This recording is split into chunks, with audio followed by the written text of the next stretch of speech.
இனிய மாலை வணக்கம் என் அன்பான நண்பர்களே, எஜமானர்களே மற்றும் கடவுள்களே. மகவதார் அறக்கட்டளை வழங்கும் 365 நாட்கள் இலவச முழுமையான ஆரோக்கிய திட்டம் மற்றும் நலத்திட்டம். மே 2026. இன்று நாள் 132, தேதி 13/5/2026, புதன்கிழமை. நேரம் மாலை 9 மணி 1 நிமிடங்கள். நான் நிகழ்ச்சிக்கு செல்வதற்கு முன்பாக என்னுடைய பிரணாம்சங்களை அசண்டட் மாஸ்டர் ஸ்ரீ மகவதார் பாபாஜி அவர்களுக்கும், என்னுடைய பிரணாம்சங்களை மிகப்பெரிய ஆசிரியர் பிரம்ம ரிஷி பிதாமகா டாக்டர் பத்ரிஜி அவர்களுக்கும், என்னுடைய பிரணாம்சங்களை மிகப்பெரிய ஆசிரியர் மகவதார் அறக்கட்டளை நிறுவனர் உயர்திரு குருஜி டாக்டர் ஸ்ரீ ரங்கநாதன் ஐயா அவர்களுக்கும், என்னுடைய பிரணாம்சங்களை அனைத்து மாஸ்டர்களுக்கும் நண்பர்களுக்கும், என்னுடைய பிரணாம்சங்களை இந்த பிரபஞ்சத்துக்கும் தெரிவித்துக் கொள்கிறேன். மாஸ்டர்ஸ், இன்று முதல் நிகழ்ச்சியாக 45 நிமிடங்களுக்கு ஆன்மீக ஞானம் பகிர்தல். இன்றைய தலைப்பு டை பிஃபோர் டெத், பார்ட் 2, இறக்கும் முன்பே இறந்துவிடு, பகுதி 2 என்ற தலைப்பில் இன்று ஆன்மீக ஞானம் உரையாற்ற வருபவர் சீனியர் மாஸ்டர் திருமதி பிரேமா மேடம் அவர்கள் கிண்டி, சென்னையிலிருந்து உரையாற்றுகிறார்கள். இன்று இரண்டாவது நிகழ்ச்சியாக சுமார் 9:30 மணிக்கு தியான பயிற்சி எப்பொழுதும் போல் நடைபெறும். அதில் 30 நிமிடங்கள் இசையுடன் கூடிய தியானம், அடுத்து 15 நிமிடங்கள் அமைதியான தியானம், சைலண்ட் மெடிடேஷன், மௌன தியானம். இப்பொழுது முதல் நிகழ்ச்சியாக ஆன்மீக ஞான பகிர்தலுக்கு செல்வோம். இன்றைய ஆன்மீக ஞானம் உரையாற்ற வரும் சீனியர் மாஸ்டர் திருமதி பிரேமா மேடம் அவர்களை பற்றிய ஒரு சிறிய குறிப்பு கூற விழைகிறேன் நண்பர்களே. அவர்கள் கிண்டி, சென்னையை சேர்ந்தவர்கள். அவர்கள் ஒரு சிவில் இன்ஜினியர். அவர்கள் ஃப்ரீலான்சராக பணிபுரிகிறார்கள். அவர்கள் அனைத்து விதமான சுகாதார தேவைகளுக்கும் முழுமையான ஆரோக்கிய அணுகுமுறைகளுக்கும் பேரார்வம் கொண்டவர்கள். அவர்கள் பிரம்ம ரிஷி பிதாமகா டாக்டர் பத்ரிஜி அவர்களின் ஆனாபானாசதி தியான முறையில் கடந்த 5 வருடங்களுக்கு மேலாக பயிற்சி மற்றும் சிறந்த அனுபவங்கள் பெற்றவர். அவர்கள் பிரமிட் ஸ்பிரிச்சுவல் சொசைட்டி மூமெண்ட் மற்றும் PMC தமிழில் தியான பயிற்றுவித்தல் மற்றும் அதில் மிகுந்த சிறந்த ஈடுபாடு உள்ளவர்கள். அவர்கள் ஜூம் செஷனில் லைவாக வீணை வாசித்து வருகிறார்கள். அவர்கள் பல தியான யக்னங்களில் பங்கு கொண்டு சிறந்த தியான சேவை செய்து வருகிறார்கள். இப்பொழுது நான் அவர்களை டை பிஃபோர் டெத் பார்ட் 2, இறப்பதற்கு முன்பு இறந்து விடுதல் என்ற பகுதி 2 என்ற தலைப்பில் ஆன்மீக ஞானம் உரையாற்ற வருமாறு பணிவுடன் அழைக்கிறேன்.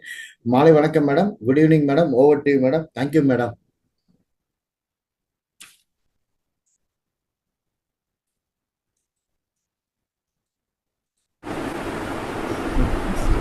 வணக்கம் சார், கேக்குதா?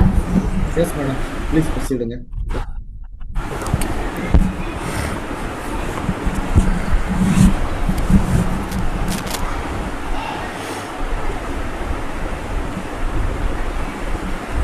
அனைவருக்கும் வணக்கம். முதலாவதாக பிரம்மரிஷி பத்ரிஜிக்கும் மற்றும் மகாவதார் ஃபவுண்டேஷன் ரங்கநாதன்ஜிக்கும் என்னுடைய வணக்கத்தையும் நன்றியும் தெரிவிச்சுக்கிறேன். நாம் அந்த இறப்பதற்கு முன்பே இறக்க வேண்டும்ங்கிறத பார்த்துட்ருக்கோம். ஸோ இதில் நேத்திக்கு நம்ம என்ன பார்த்தோம் அப்படின்னா, நம்மளுக்கு சில புரிதல்கள் இல்லை. நாம் ஆன்மா தான். இந்த உடல் நம்மளுக்கு ஒரு ஆன்மாவுக்கு பயணம் பண்ணுறதுக்காக கிடைச்ச ஒரு வெஹிக்கிள், அதாவது வாகனம் தான் அப்படின்னு புரியல அப்படின்னா, நாம் பிரேதாத்மாக்களாக பல பற்றுகளோட நம்ம இந்த பூமியிலையும் இல்லாமல் மேலுலகங்களுக்கும் செல்ல முடியாமல் நம்ம பிரேதாத்மாவாக இங்கேயே அலைஞ்சிட்ருக்கணும் அப்படிங்கிறத பார்த்தோம். ஆனால் அது ஏன் அந்த மாதிரி இருக்கும் அப்படின்னா, அது முழுமையாக மொத்தமாகவே பற்றுதல்னால தான், அந்த புரிதல் இல்லாதனால தான், அந்த ஞானம் இல்லாதனால தான் அப்படின்னு சொல்கிறாரு. ஸோ நீங்கள் நம்மளுக்கு நிஜமாகவே அவர் என்ன சொல்கிறாருன்னா, நீங்கள் நல்ல சாதனை பண்ணி உங்கள் 3ஆம் கண்ணை விழிப்படைய செய்துட்டோம் அப்படின்னா, நாம் நிறைய மலை உச்சிகளில், மரங்களில், இந்த மாதிரி பாலங்களில் அங்கெல்லாம் பிரேதாத்மாக்கள் இருக்கதை பார்க்கலாம் அப்படின்னு பத்ரிஜி சொல்கிறாரு. ஏன்னா அவர் அப்படி பார்த்துருக்காரு. அந்த மாதிரி அவரோட 3ஆம் கண்ணில் மூலமாக நிறைய பிரேதாத்மாக்கள் இந்த புரிதல் இல்லாமல் இங்கே பல 100 வருடங்கள் தங்கிடுறாங்க. அந்த இறந்த பிறகு கூட இந்த ஃபிசிக்கல் பாடி இருக்காது, அந்த பிராண உடலும் இருக்காது. இது ரெண்டுமே நாம் இந்த பூலோகத்திலே கலட்டி விடுறோம். வெறும் சூட்ச்ம உடல் மட்டும்தான் இருக்கும். அப்போது நீங்கள் சூட்ச்ம உலகத்துக்கு போக வேண்டிய நாட்கள் வந்து உங்களுக்கு 11 நாட்கள் தான். இந்த பாடியை வெக்கேட் பண்ண பிறகு 11 நாட்களுக்குள்ளே நம்ம வந்து சூட்ச்ம உலகத்துக்கு போகிறதுக்கு ஒரு வாய்ப்பு இருக்கும். அதுக்குள்ளே நம்ம போகலை அப்படின்னா நாம் வந்து பல 100 ஆண்டுகள் இங்கேயே நாம் இப்போ எங்கே இருக்கோமோ அந்த வீடோ எந்த இடத்துல வாழ்கிறோமோ எந்த நாட்டில் இருக்கோமோ அங்கேயே அலைஞ்சிக்கிட்டே இப்படியே இருக்க வேண்டிதான். ஏன்னா அவங்க உதவியாளர்கள் வந்து கூப்பிடும்போது போகலைன்னா அவங்க போயிடுவாங்க. அந்த ஆன்ம உலகத்துக்கு போக வேண்டிய கதவுகளும் மூடப்படும் அப்படிங்கிறத ரொம்ப அதாவது தெளிவாக சொல்லியிருக்காரு.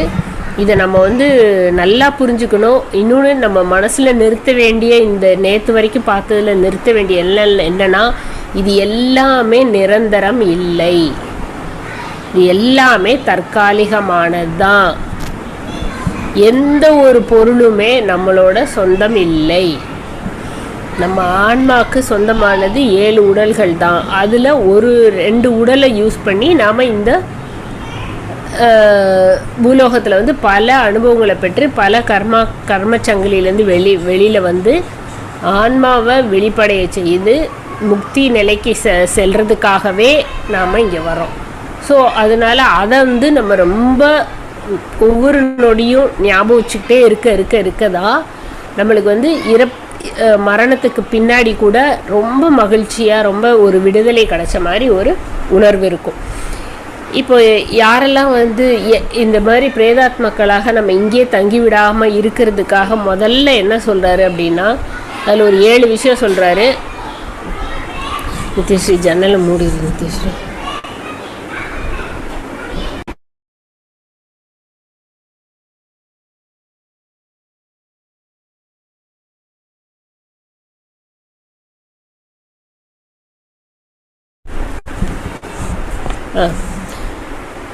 ஃபஸ்ட்டு என்னென்னா, உயிரோடு இருக்கும்போதே நான் இந்த உடல் இல்லை, நான் ஆன்மா அப்படிங்கிறத அந்த அறிவை பெற்று அந்த அறிவிலே நம்ம இருக்கணும். நான் இந்த உடல் அல்லை, நான் ஆன்மா அப்படிங்கிறத அவர் என்ன சொல்கிறாருன்னா, ஒரு இடத்துல உங்கள் வீட்டில் எழுதி வச்சுக்கோங்க. நான் உடல் அல்ல, நான் ஆன்மா என்று எழுதி வைத்து பாருங்கள். அதை காணும்போது நீங்கள் ஆன்மா என்பதை நினைவில் கொள்ள முடியும். இதை வந்து உங்கள் வீட்டில் எழுதி வச்சுக்க சொல்கிறார்.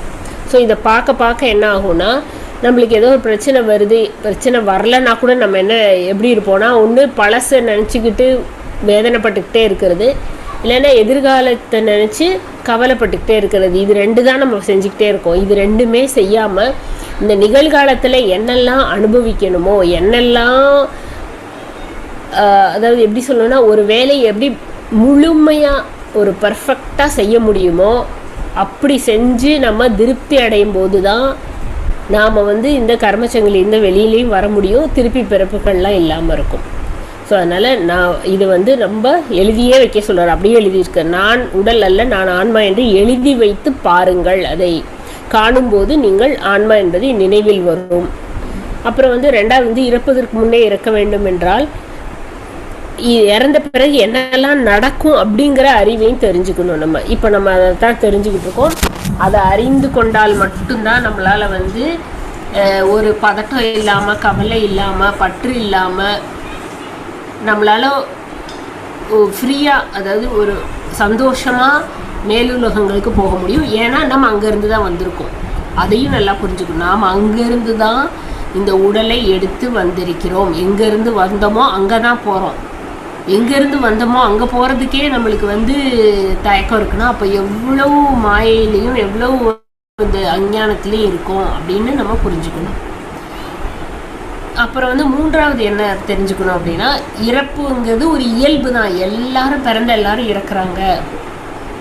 மேலும் இறப்பு வந்து எல்லாருக்கும் வரும். ஸோ நம்மளுக்கு மட்டும் ஒரு உடலை நீத்தோடனே ஒரு பதட்டம் வந்து என்ன அப்படின்னு பதட்டம் வராமல் எல்லாருக்கும் வர்றது தான், எல்லாரும் இதை தான் பண்ணிக்கிட்டு இருக்கோம் அப்படிங்கிறதையும் நம்ம அது இயல்பானது தான் அப்படின்னு புரிஞ்சுக்கிட்டு பத்திரிஜி என்ன சொல்கிறாருன்னா, பிறப்பை கொண்டாடுற மாதிரி இறப்பையும் கொண்டாட தான் வேணும் அப்படின்னு சொல்கிறார். இதை வந்து நம்ம உடலை விட்டு நம்ம வெளியேறது வந்து தவிர்க்க முடியாதது ஒன்று. பிறந்தவர் இறக்காமல் இருக்க முடியாது, இறந்தவர் பிறக்காமல் இருக்க முடியாது அப்படிங்கிறதையும் தெரிஞ்சுக்கணும் அப்படின்றாரு. எந்த நாளில் வேணால் இந்த மரணம் நடக்கலாம். அதுக்கு தயாராக இருக்கிறதுக்கு நாம் இந்த ஞானத்தை வச்சுக்கிட்டா மட்டும்தான் நம்மளால் வந்து இந்த உடலை வெக்கேட் பண்ணும்போது நம்மளுக்கு வந்து ஒரு கவலையோடு இருக்க மாட்டோம் அப்படின்னு சொல்லுவார். அதே மாதிரி 4வது வந்து ரொம்ப நெருங்கிய உறவுகளில் சம்பாரித்த பொருள் மீது அதிதீதமான பற்றை வளர்க்காதீங்க. இதை நம்ம ரொம்ப அதிகமாக வளர்க்க நம்மளால் இறந்த பிறகு நம்மளால் மேலுலகங்களுக்கு போக முடியாமலே பல ஆண்டுகள் வீணாகிவிடும் அப்படிங்கிறத எச்சரிக்கிறாரு. மரணம் வந்து ஆன உடனே நம்ம வந்து சுற்றி இருக்கிற குடும்பத்தார்களும் நண்பர்களும் ரொம்ப அழுகக்கூடாது. அந்த வந்து இறந்தவர் மீது அவங்களோட அன்பை காமிக்கிறேன்னு எப்பயுமே எழுதுக்கிட்டே இருந்தால் அந்த இறந்தவரால் வந்து எனக்காக இவ்வளோ கவலைப்படுறாங்க, அதனால நான் போக மாட்டேன் அப்படின்னு சொல்லுவார். அது ஒரு காரணம் அப்படின்னு சொல்கிறாரு. அதனால் ரொம்ப வந்து நெருக்கமானவர்கள் இருந்தால் ரொம்ப அழாமல் கொஞ்ச நேரம் அழுதுட்டு அதோட நிறுத்திக்கோங்க. ஏன்னா அதுக்கப்புறம் அவர் போகமாட்டார். அது நாம் அவருக்கு செய்கிற ஒரு நன்மை அப்படின்னு சொல்கிறார். அது மாதிரி இது தற்காலிக வாழ்க்கை, சில அனுபவங்கள் மட்டும் எடுக்கிறதுக்கு தான் வந்திருக்கோம் அப்படிங்கிறத இந்த 7 பாயிண்டில் 6வது பாயிண்ட் இது. இதை கற்றுக்கிறதுக்காக மட்டும்தான் வந்திருக்கோம் அப்படிங்கிறத புரிஞ்சுக்கிட்டு ஒவ்வொரு நிகழ்வையும், ஒவ்வொரு கஷ்டத்தையும், ஒவ்வொரு சேலஞ்சையும், அதனோட ரூட்டு, அதனோட மூல வேர், எதற்காக எனக்கு இந்த பிரச்சனை வருது, எதுக்காக எனக்கு இது வருது, எதற்காக இந்த உறவிட்ட நான் இப்படி இருக்கேன் அப்படிங்கிறத நாம் வந்து தெளிவாக தியானத்துலேயோ ஞானத்தை வச்சோ நம்ம வந்து அதை புரிஞ்சுக்கிட்டு அதுலேருந்து வெளியில் வர்றதுக்கான வழியை தான் நம்ம தேடணும். ஏன் இவங்க இப்படி இருக்காங்கன்னு திருப்பி அதே பேசிக்கிட்டு அதிலே இருந்துக்கிட்டே இருந்தோன்னா அதுலேருந்து நம்மளால் வெளியில் வர முடியாது. ஸோ அந்த பாடத்தை கற்றுக்கிறதுக்கு தயாராக இருக்கணும்.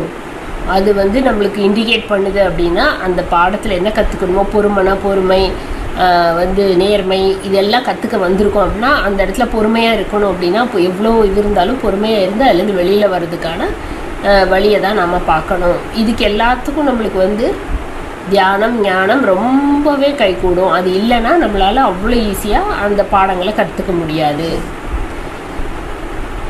திருப்பியும் வந்து மரணங்கிறது ஒரு முடிவில்லை, இதோட எண்டு கிடையாது, இதோட முடிஞ்சிருச்சு அப்படி கிடையாது. எத்தனையோ பிறவிகள் மேலே போயிட்டு திருப்பி வந்து போயிட்டே தான் இருந்திருக்கோம். இது மாதிரி பல தடவை நம்ம பண்ணியிருக்கோம் அப்படிங்கிறதையும் புரிஞ்சுக்கணும். இது ஒன் ஆஃப் த பிறவி, இது வந்து இது மாதிரி இது ஒரு பிறவி அப்படிங்கிற நினச்சிக்கிட்டு அடுத்து மேலுலகங்களுக்கு போய் இன்னும் பல விஷயங்களை கற்றுக்கிட்டு வர்றதுக்கான ஒரு வாய்ப்பு அப்படின்னு நினச்சிக்கணும். ஒரு இடைவேளை தான் மரணம். வந்து 2 பிறப்புக்கு நடுவில் ஒரு இடைவேளை. அப்புறம் வந்து மரணம் என்பது நம்ம இந்த உடலையும் நம்மளோட இடத்தையும் மாற்றுறது தான், வேற ஒன்றுமே கிடையாது. வேற ஒரு பழைய சட்டையை அவுத்துட்டு ஒரு புது சட்டை கடையில் போய் வாங்கும்போது எவ்வளோ சந்தோஷமாக இருக்கும். பழசாயிடுச்சு, அழுக்காயிடுச்சு, கிழிஞ்சிருச்சு அப்படின்னா அதையே போட்டுக்கிட்டு இருக்கிறதுக்கு விரும்புவோமா? இல்லை. ஸோ அதை போட்டுட்டு கடையில் போய் புதுசாக இருக்கிறத வாங்கி போடுறதுக்கு எவ்வளோ சந்தோஷப்படுவோம். அதுபோல தான் நம்ம ஆன்மாவுக்கு வந்து இது ஒரு புது உடல் கிடைக்க போகுது. அதே மாதிரி அதனால நீங்கள் வந்து இப்படிலாம் நினச்சிங்கன்னா இந்த மாதிரி நம்ம இங்கே இருக்கும்போதே இந்த மாதிரி 7 விஷயங்களையும் நாம் ஞாபகம் வச்சுக்கிட்டே இருக்க நாம் வந்து இந்த மாதிரி பூமியிலே இல்லாமல் மேலும் சூட்சும உலகத்துக்கும் போகாமல் 2க்கும் நடுவில் பல ஆண்டுகள் இப்படி நேரத்திலே காலத்தையும் வீணடிக்க மாட்டோம் அப்படிங்கிறத சொல்கிறார். அதாவது பிரேதாத்மாக்களாக இங்கேயே சுற்றிக்கிட்டு இருக்க மாட்டோம் அப்படிங்கிறது. ஸோ இந்த மாதிரி நம்ம நேற்று பார்த்தோம்ல, அது ஒருத்தர் இறந்துட்டார், இந்த மாதிரி பற்று இருக்குது, இந்த மாதிரி பல காரணங்களால் அவரால் போக முடியல அப்படின்னா கூட்டிகிட்டு போக உதவியாளருக்கு வந்து அவங்க விட்டுட்டு போயிடுவாங்க. அவ்வளோதான், 11 நாள் தான் உங்களுக்கு டைமு. ஸோ அதுக்குள்ளே நீங்கள் புரிதலோடு அவங்க சொல்லி பார்ப்பாங்க, எல்லாமே சொல்லுவாங்க. நீ இந்த உடல் இல்லைப்பா, நீ இந்த ஆன்மா, இதுக்காக தான் வந்த, அதெல்லாம் முடிஞ்சிருச்சு, நீ அங்கேருந்து வரும்போதே இத்தனை நாள் இங்கே இருக்கணும்னு எல்லாம் மேலுலகத்துலேருந்து வரும்போதே இதெல்லாம் முடிவு பண்ணிட்டு தான் வந்தோம். ஸோ அந்த டைம் முடிஞ்சிருச்சு, நீ இன்னும் செய்ய வேண்டியதெல்லாம் இருந்ததுன்னா இனிமேலாம் அதை செய்ய முடியாது. ஸோ நீ எங்கள் கூட வா, நம்ம அங்கே போய் இன்னும் மேலுலகங்களுக்கு போய் நிறைய விஷயங்களை கற்றுக்கணும் அப்படின்லாம் சொல்லும்போது நான் வரலன்னு சொன்னீங்கன்னா 11 நாள் டைம் கொடுத்துட்டு அவங்க போயிடுவாங்க. அங்கே அதுக்கப்புறம் நம்ம போக முடியாது. ஸோ அப்போ வந்து இவர் பல இதுவாக போய் அங்கங்கே உட்காந்து அவர் இருந்த வீடு, அவர் மனைவி எல்லாருக்கூடையும் இப்படி இருந்து அவர் ஒர்க் பண்ண ஆஃபீஸு, இந்த மாதிரி எல்லா இடங்களுக்கும் போய் அவர் இன்னும் எங்கெல்லாம் போகணும்னு நினச்சாரோ, எதெல்லாம் எந்த இடத்தெல்லாம் போய் பார்க்கணுன்னு நினச்சாரோ அங்கெல்லாம் போய் அவர் அங்கேயே இருந்து யாரும் அவரை கவனிக்கலை. அப்படிங்கும்போது அப்போ தான் அவருக்கு கொஞ்சம் புரிய வருமா. என்னன்னா அப்போ யோசிச்சு பார்ப்பாராம், எந்த பொருளும் அவரால் அனுபவிக்க முடியாது, எதையுமே பண்ண முடியாது, எல்லாத்தையும் பார்க்க மட்டும் முடியும், ஆனால் யாருக்கும் அவரையும் தெரியாது, அவரை யாரும் கவனிக்க மாட்டாங்க. ஸோ அப்போ தான் யோசிப்பார், இப்படியே நம்ம எத்தனை நாள் இருப்போம், யாராவது வந்து நம்மளுக்கு ஏதாவது உதவி செய்ய மாட்டாங்களா, நம்மளை வந்து ஏதாவது எங்கேயாவது கூட்டிகிட்டு போக மாட்டாங்களா அப்படின்னு நம்ம யோசிக்கும் போது தான் அப்போ தான் உதவியாளர்கள் வருவாங்க. அப்போ வந்து கூட்டிகிட்டு போவாங்க. ஆனால் அந்த டைம் பார்த்திங்கன்னா பல 100 வருடங்கள் ஆயிருக்கும். ஸோ இந்த மாதிரி பத்திரிஜி இன்னொன்று சொல்கிறது, இங்கே வாழும்போதும் ஒரு நிமிடத்தையும் வீணாக்காதீங்க, ஆன்மலாபம் பெறுங்க, தியானம் பண்ணுங்க, புக்கை படிங்க, சேவை பண்ணுங்க, ஞானத்தில் வாழுங்க, அதையும் வீணடிக்காதீங்க. அதே மாதிரி இறந்த பிறகும் கொஞ்ச நேரம் கூட வீணடிக்காதீங்க. ஏன்னா மேலுலகங்களுக்கு போகிறதுக்கான வாய்ப்பு உங்களுக்கு கொஞ்ச நாள் தான் இருக்கும். அதையும் மிஸ் பண்ணிட்டோன்னா அப்புறம் ரொம்ப நாள் கேப் வந்துடும். ஸோ அதனால் அதையும் மரணத்துக்கு பின்னும் இதையும் வீணடிக்காதீங்க அப்படின்னு சொல்கிறாரு. ஆனால் இதை வந்து இப்போ தியானம் பண்ணி ஞானத்தை பெற்றவங்க அவங்களுக்கெலாம் வந்து பணியாளர்கள் வந்து கூப்பிடும்போது புரிதல் இருக்கிறனால அவங்க உடனே அவர் கூட கிளம்பி போய், ஏன்னா அவங்களுக்கு நான் இந்த உடல் இல்லை, நான் ஆன்மா அப்படிங்கிற புரிதல் இருந்தனால அவங்க மேலுலகங்களுக்கு போய் அங்கே வந்து என்ன செய்ய வேணுமோ அங்கே என்னெல்லாம், அங்கேயும் நம்மளுக்கு நிறைய பாடங்கள் இருக்குது, நம்ம நிறைய செய்ய வேண்டியதில் இருக்குது. ஸோ அதனால் அவங்க அந்த பாதையில் மேலுலகங்களுக்கு போயிடுவாங்க.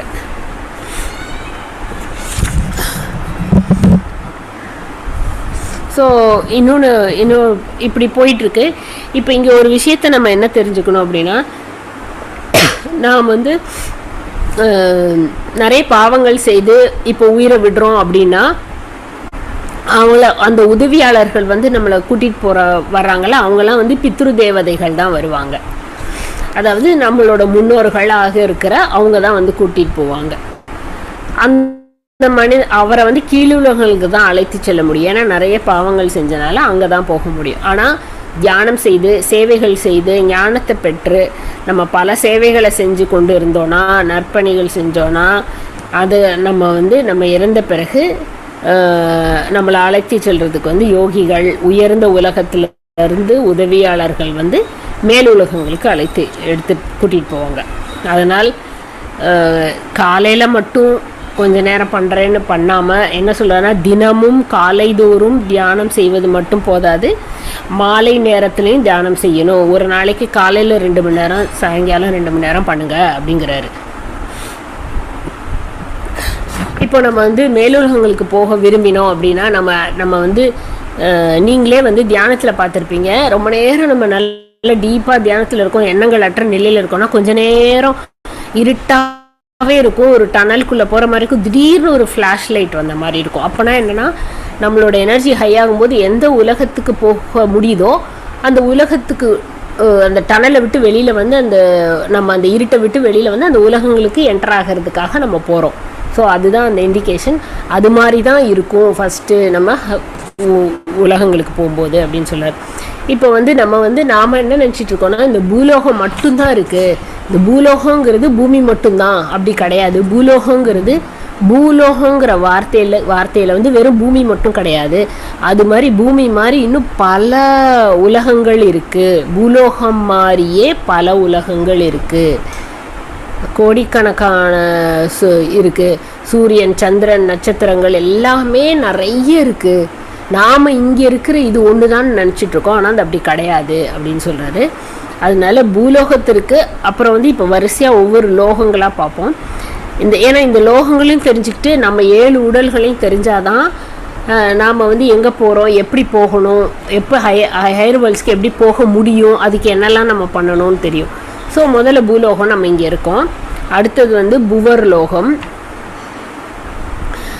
அதுக்கு அடுத்தது வந்து புவர்லோகத்துக்கு அடுத்து வந்து சுவர்லோகம். அதாவது நீங்கள் இதை இப்படின்னா பூமி புவர்லோகம், சுவர்லோகம்னா சொர்க்கத்தோட ஷார்ட் ஃபார்ம் சுவர்லோகம்னு ஞாபகம் வச்சுக்கோங்க. அடுத்து வந்து ஜனாலோகம், நம்மளாம் ஜனங்கள் தானே, ஸோ ஜனாலோகம் ஞாபகம் வச்சுக்கோங்க. அடுத்து வந்து மகாலோகம், மகாலோகம் வந்து மகான்கள்லாம் போகிறது மகாலோகம். அப்புறம் வந்து தப்போலோகம், அப்புறம் வந்து சத்தியலோகம். ஸோ இந்த 7 உலகங்கள் இருக்குது.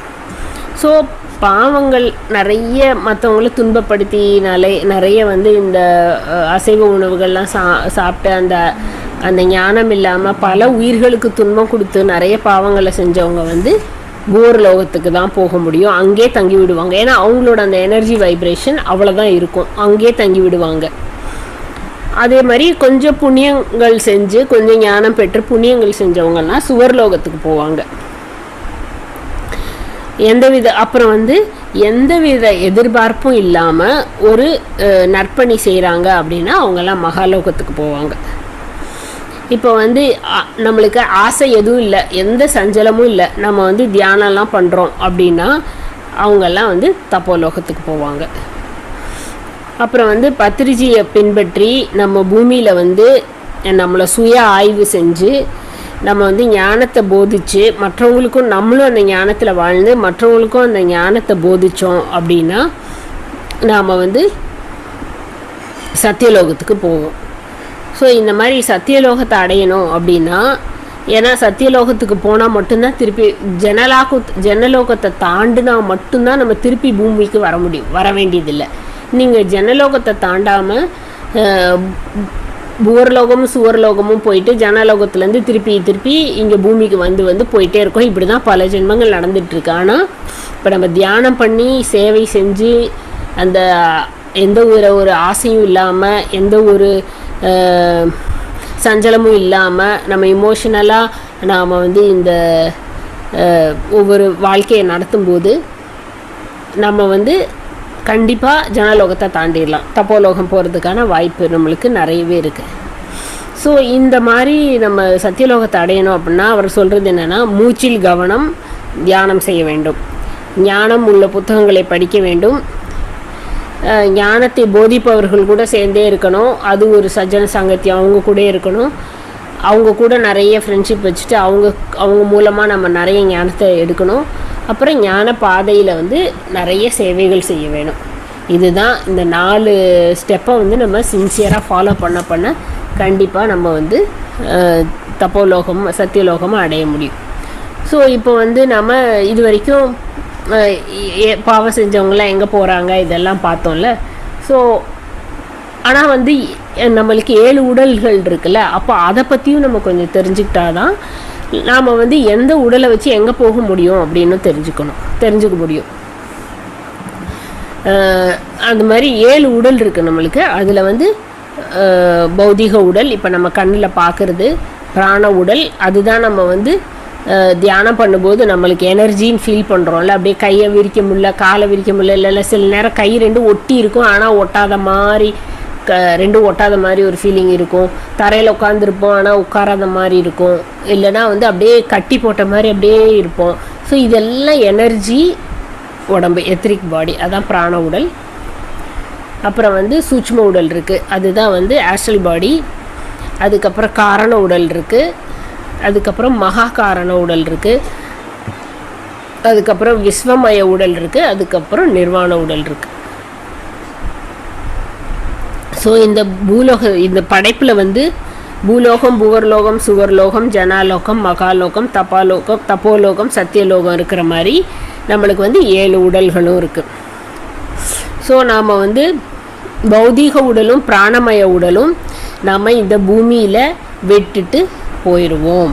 மரணம்ங்கிறது இப்போ இறப்பு அப்படின்னா என்னது, இந்த 7 உடலில் 2 மட்டும் இங்கே விட்டுட்டு மிச்சம் 5ஓட போகிறோம். ஸோ அது பேர் உண்மையிலே என்னது, ஒன்றுமே கிடையாது. ஜஸ்ட்டு ஒரு பழைய மேல் உடைய வந்து பழசாயிடுச்சுன்னு சொல்லிவிட்டு அதை கழட்டி வச்சுட்டு வேறு ஒரு புதுசாக தயாராகிற வரைக்கும் கொஞ்சம் வெயிட் பண்ணி வேறு இதை போட்டுட்டு வர்றதுக்காக தான் போகிறோம். ஸோ நாம் முழுமையாக அழிவது இல்லை, அதை வச்சே நம்ம இப்போ தெரிஞ்சுக்கலாம். ஸோ பூலோகத்தில் நாம் வந்து பௌதீக உடலையும் பிராண உடலையும் மட்டும்தான் நம்ம இங்கே விட்டுட்டு போகிறோம்.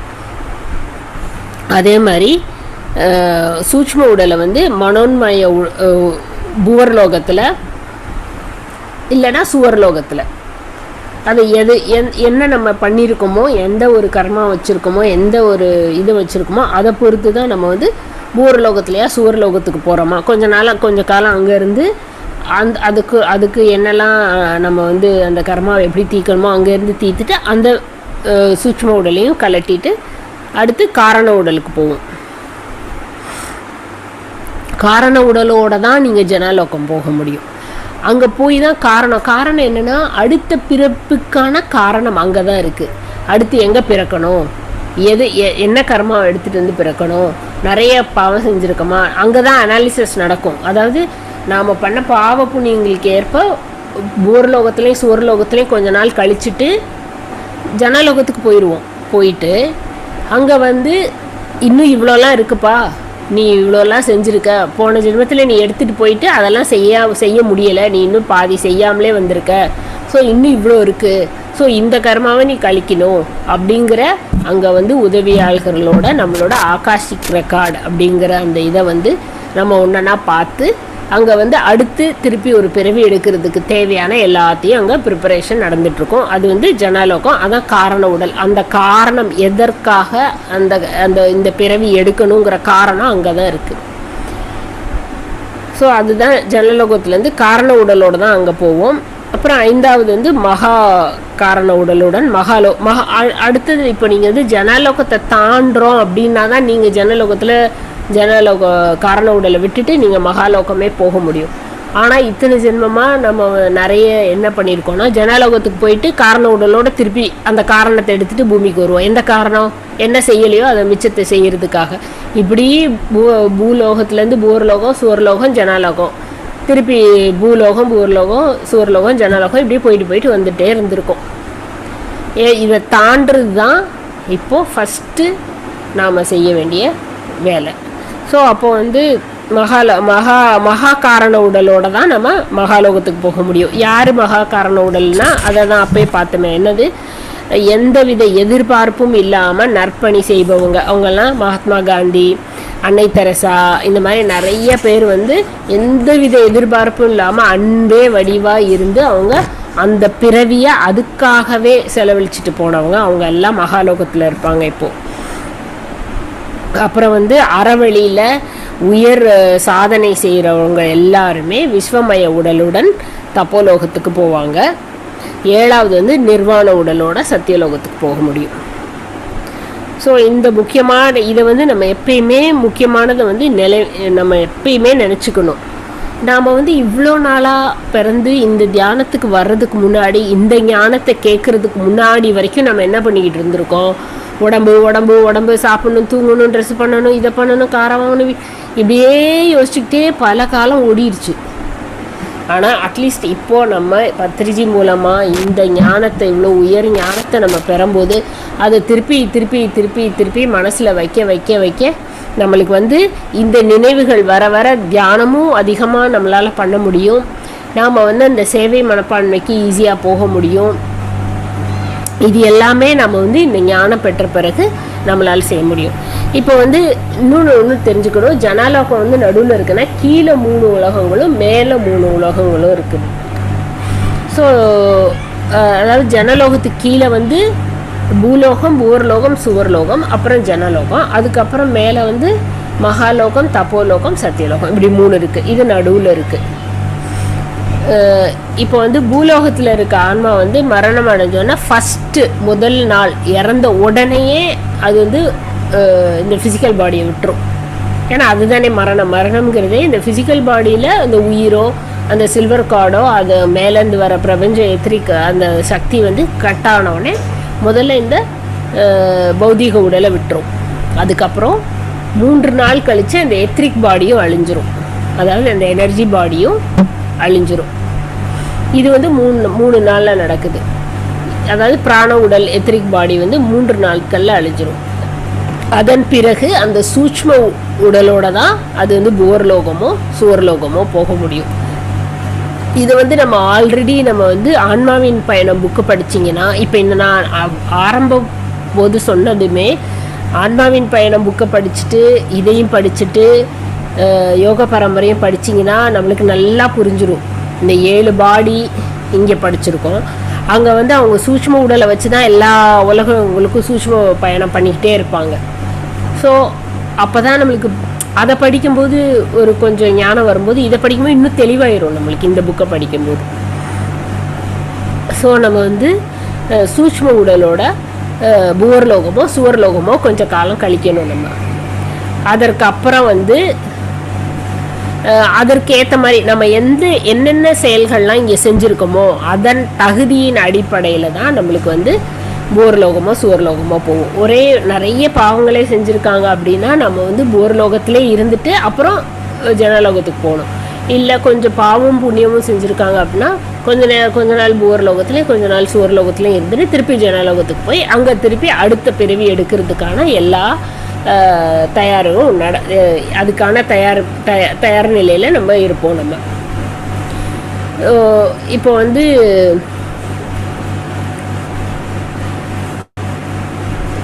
இந்த சிருஷ்டியில் வந்து சில பாவங்க மட்டுமே செய்கிறவங்க எல்லாம் பூவர்லோகத்தில், அதே மாதிரி அந்த நம்ம வந்து யோக பரம்பரையில் பார்த்த மாதிரி பாவமும் புண்ணியமும் ரெண்டும் சேர்த்து செய்கிறவங்க வந்து இதுக்கெல்லாம் காரணம் ஏன் வந்து பாவமே அவங்களுக்கு செய்கிறாங்க, ஏன் அவங்களுக்கு இது புரியலை அப்படின்னு நம்ம பார்த்தோம் அப்படின்னா, நாம் வந்து இந்த யோக பரம்பரையில் பார்த்த மாதிரி தமோகுணம் ரஜோகுணம் இந்த 2 குணத்துலையும் இருக்கிறனால தான் பல பிறவிகள் பார்த்தோம்ல. ஒரு 300 100 150 200 பிறவிகள் வந்து தமோ குணத்துலேயும் 200 பிறவிகள் வந்து ரஜோகுணத்துலையும் இருப்பாங்க. அப்போது அந்த தமோ குணத்தில் இருக்கும்போது ஃபுல்லாக வந்து எந்த ஒரு ஞானமும் இல்லாமல் பல உயிர்களை கொண்டு சாப்பிட்றது, நிறைய பேருக்கு வந்து துன்பம் விளைவிக்கிறது, இதெல்லாம் செய்கிறம்போது அவங்க பூர்லோகத்துக்கு தான் வர முடியும்.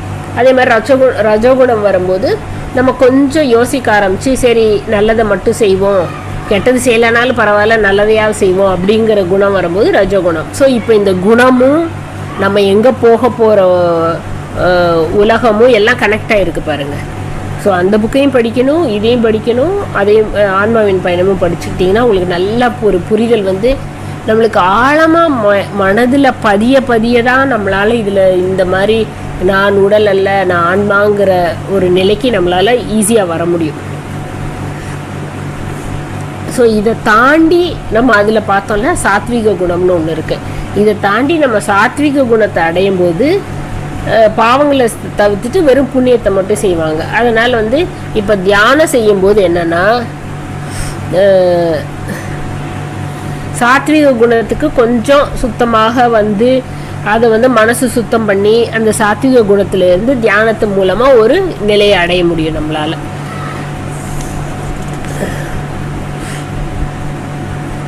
அந்த பூவர்லோகத்திலே வந்து 8 உலகங்கள் இருக்குது. பூவர்லோகத்தில் 8 உலகங்களில் 8 லெவல் இருக்குது. அதாவது ஒவ்வொரு தகுதிக்கு ஏற்ற மாதிரி 8 லெவல் இருக்குது. ரொம்ப நிறைய பாவங்கள்லாம் பண்ணாங்கன்னா கீழே பூர்லோகத்திலே ரொம்ப கீழ் நிலையில் தான் இருக்கிற மாதிரி இருக்குமா. சாத்விக குணம் வந்து கொஞ்சம் புண்ணியங்கள்லாம் செஞ்ச பிறகு தான் சுவர்லோகத்துக்கு நம்மளால் போக முடியும். அப்போது தமோ குணமும் ரஜோ குணத்துலேயும் இருக்கிறவங்க மோஸ்ட்லி இந்த 8 லெவல் இருக்குல்ல பூவர்லோகத்தில் ரொம்ப லோவாக இருக்கிற தகுதி இருக்கிற கம்மியாக இருக்கிற உலகத்துலேயும் அந்த 8 லெவல்லையும் போயிட்டு அந்த 8 லெவலில் இருந்துட்டு நம்ம பிறவிகள் எடுத்துகிட்டு வந்திருப்போம். எப்போ சாத்விக குணத்துக்கு மாறுறோமோ அப்போ கொஞ்சம் சுவர்லோகத்துக்கு போக ஆரம்பிப்போம். இப்படி தான் நம்ம இந்த யோக பரம்பரையும் வருது. இப்போ இதுலேயும் அதை வச்சு புரிஞ்சுக்கிறோம் நம்ம. அது மாதிரி பூலோகத்தை விட பூவர்லோகமும் சுவர்லோகமும் ரொம்ப பெருசாக இருக்குமா. அதாவது நாம் நினைக்கிற மாதிரி வந்து எல்லாம் சின்னதாக இருக்காது. ஏன்னா பல உலகங்கள்லேருந்து பல இடத்துலேருந்து வரனால அது அப்படி இருக்கும். அடுத்து வந்து இப்போ வந்து நம்ம அந்த மாதிரி ஒவ்வொரு சரீரமும் நம்ம வந்து அழிந்து போக நம்ம வந்து மனோன்மணிய சரீரம் அந்த சூட்ச்ம சரீரம் அழிந்துரும். அப்போ மனோன்மணிய சரீரம் அதாவது ஆஸ்ட்ரல் பாடியும் அழிஞ்சிருச்சு அப்படின்னா காரண உடல் மட்டும்தான் இருக்கும் நம்மளுக்கு.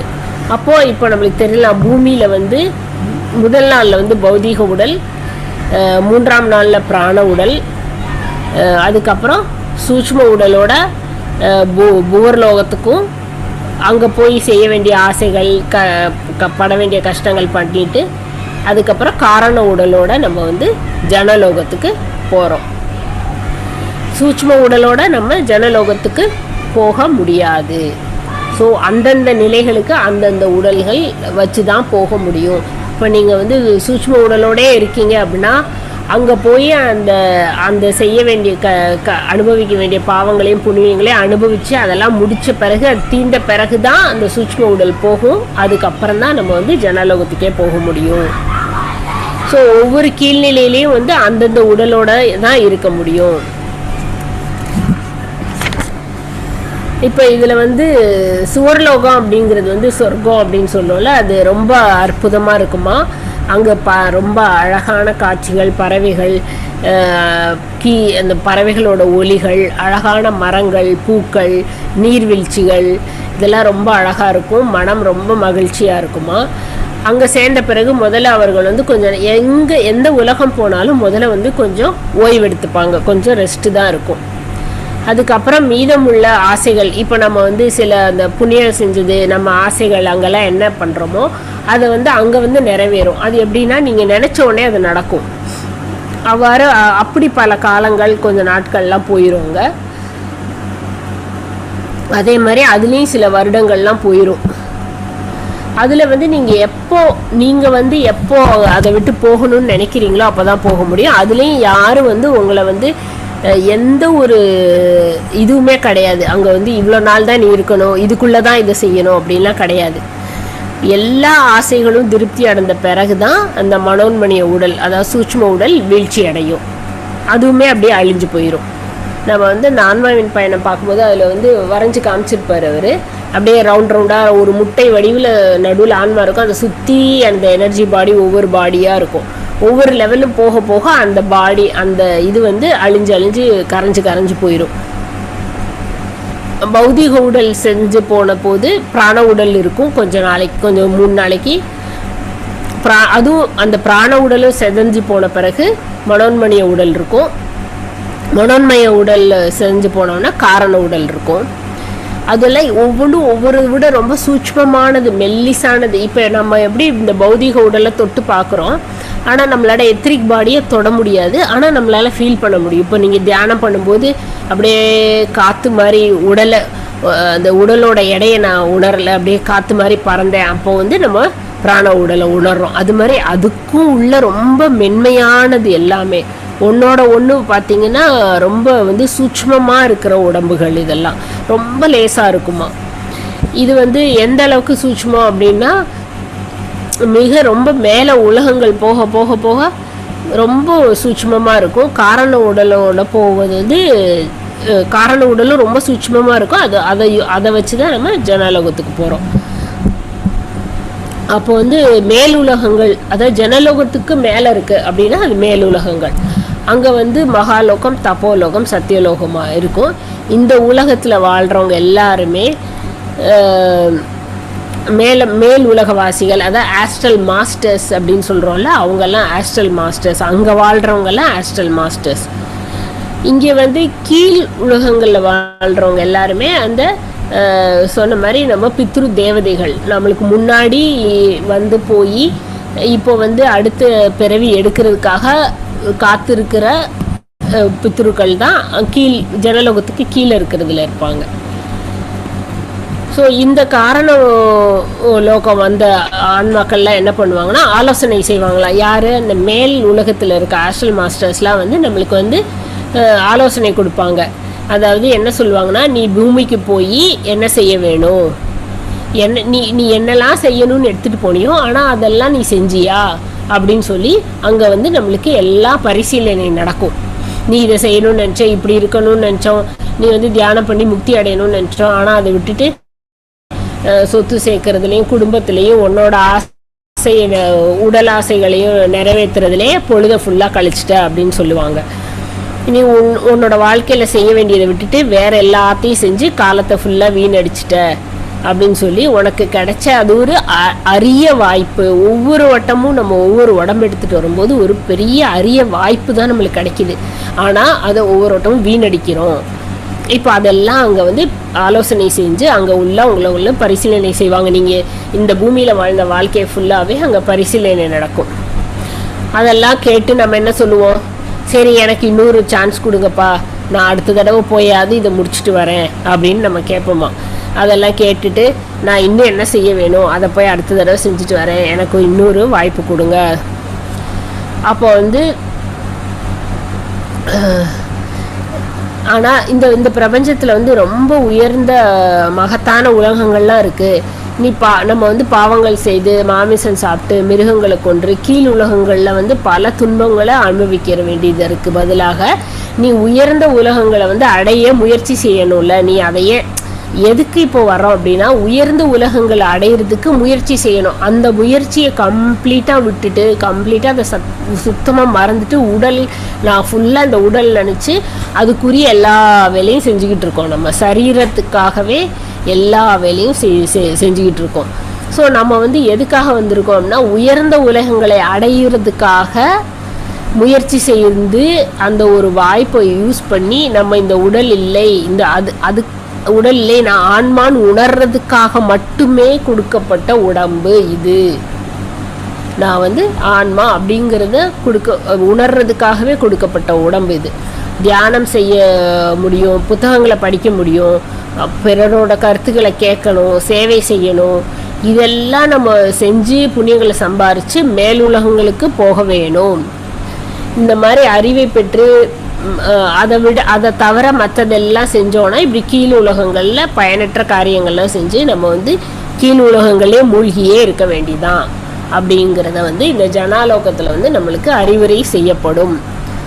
அப்போ வந்து ஜனலோகத்தில் வந்து பாவங்கள் செய்தவர்களும் புண்ணியங்கள் செய்தவர்களும் ஆலோசனை, இது ரெண்டு பேருமே அங்கே தான் இருப்போம். அதாவது பாவம் செஞ்சவங்க பூரலோகத்தில் இருந்து அந்த பாவத்தை ஃபுல்லாக கழிச்சிட்டு ஜனலோகத்துக்கு வருவாங்க. புண்ணியம் செஞ்சவங்க வந்து சுவரலோகத்தில் இருந்து அந்த புண்ணியத்தெல்லாம் கழிச்சிட்டு திருப்பி ஜனலோகத்துக்கு வருவாங்க. ஜனலோகத்தில் ரெண்டு பேருக்குமே இந்த ஆலோசனை அளிக்கப்படும். கவுன்சிலிங்னு சொல்கிறோம்ல, அது வந்து அங்கே நடக்கும். அவர்களை மேலும் என்ன சொல்லுவாங்கன்னா, நீ பாவங்களை மட்டும் செய்யவில்லை, புண்ணியத்தையும் கொஞ்சம் செஞ்சுருக்க, அதனால நீ வந்து அடுத்த முறை இந்த தவறுகளை செய்யாத, நீ இப்பெல்லாம் என்னெல்லாம் தப்பு பண்ணியோ அதெல்லாம் அடுத்த தடவை செய்யாத அப்படின்னு அறிவுறுத்துவாங்க. அதே போல் புண்ணியவங்கள் செஞ்சவங்கள்ட்டையும் என்னென்னா புண்ணியம் மட்டுமே செஞ்சால் பத்தாது, எவ்வளோ புண்ணியம் செஞ்சாலும் கீழுலகங்களில் தான் இருக்கணும், எங்கள் ஜனலோகத்துக்கு கீழே தான் இருக்கணும், ஜனலோகத்தை தாண்ட முடியாது. அதனால் என்ன செய்யணும்னா முக்தி கர்மங்களை செய், முக்தி அடைவதற்கு தேவையான கர்மங்களை செய்ய வேண்டும். இப்போ முக்தி கர்மங்கள்னா என்ன? ஆன்மாவிற்கு பயனளிக்கும் செயல்கள், தியானம் செய்கிறது, ஞானம் நிறைந்த புத்தகங்களை படிக்க, ஆத்ம ஞானம் போதிக்கணும், மகான்களோட உபதேசங்களை கேட்டு அந்த ஆன்ம சேவை செஞ்சு அதிலே அந்த சத்தியத்திலே வாழ வேண்டும். அப்போதுதான் நம்ம வந்து உயர்ந்த உலகங்களை அடைய முடியும் அப்படிங்கிற அறிவுரையை நம்மளுக்கு சொல்லுவாங்க, எங்கள் ஜனலோகத்தில் சொல்லுவாங்க. அப்போதான் அந்த ஆத்மாவுக்கு புரியுமா, ஐயோ இதைத்தானே நான் இப்போ இந்த பிறவி எடுக்கிறதுக்கு முன்னாடி இதைத்தானே சொல்லி விட்டாங்க, ஆனால் அப்பையும் மறந்துட்டோம், அப்பையும் வந்து நம்ம உடலுக்காகவே பல காலங்கள் வீணடித்து விட்டோம் அப்படின்னு அப்போ யோசிப்பாங்க. அப்போ மேல உலகங்களுக்கு போனால் எவ்வளோ சிறப்பாக இருக்கும். ஏன் மேல் உலகங்களுக்கு போகணுன்னா, நீங்கள் ஜனலோகத்தை தாண்டி முக்தி கர்மாவை செஞ்சு மேலே போயிட்டீங்கன்னா திருப்பி கீழே பிறக்க வேண்டிய நிர்பந்தம் கிடையாது, கட்டாயம் பிறக்க வேண்டிய நிர்பந்தம் கிடையாது. விருப்பப்பட்டால் தேவைப்பட்டால் மற்ற ஆன்மாக்களுக்கு வந்து நாம் வந்து கொஞ்சம் சேவை செய்யணும். எப்படி நிறைய மகான்கள் வந்து பிறந்து நம்மளுக்கு எவ்வளவோ விஷயங்களை சொல்லிட்டு போயிருக்காங்க, அதெல்லாம் சொல்கிறதுக்கு வரணும்னு நினச்சா மேலுலகங்கள்லேருந்து அப்போதைக்கு கொஞ்ச காலம் விருப்பப்பட்டால் நம்ம வந்து பூலோகத்துக்கு வரலாம். இதெல்லாம் விருப்பம். ஆனால் ஜனலோகத்தை தாண்டாத வரைக்கும் நிர்பந்தம், கம்பல்சரி நீங்கள் வந்தே தான் ஆகணும். நீங்கள் ஜனலோகத்தை தாண்டுற வரைக்கும் கம்பல்சரியாக வந்து தான் ஆகணும். அப்போ வந்து இப்போ இவங்க சொல்லும் போது எல்லாம் யோசிப்பாங்களாம், ஐயோ மேலுலகங்களுக்கு போனால் எவ்வளோ நல்லா இருக்கும், நாம் இன்னும் இந்த பூலோகத்துக்கு போய் இவ்வளோ கஷ்டப்பட்டு எப்படி ஓடி ஓடி சம்பாரித்து ஒவ்வொன்றை சம்பாதிக்கிறதுக்கும் எவ்வளோ கஷ்டப்படுறோம், எவ்வளோ துன்பங்களை நம்ம வந்து எவ்வளோ சேலஞ்சஸை வந்து ஃபேஸ் பண்ண வேண்டியது இருக்குது. அப்போது நம்ம வந்து இனிமே இந்த மாதிரி விஷயங்கள் செய்யக்கூடாது, கீழே போய் முக்தி கர்மாவை செய்கிறதுக்காக எல்லா வேலையும் நம்ம செய்யணும். இன்னொரு வாய்ப்பு மறுபிறவி அப்படி கொடுங்க அப்படின்னு கேட்கும்போது மறுபடியும் ஒரு உடலை நாம் எடுக்க வேண்டியது இருக்கும். அதெல்லாம் நம்ம அங்கே தான் அவங்கள்ட்ட கேட்கணும். இன்னும் வந்து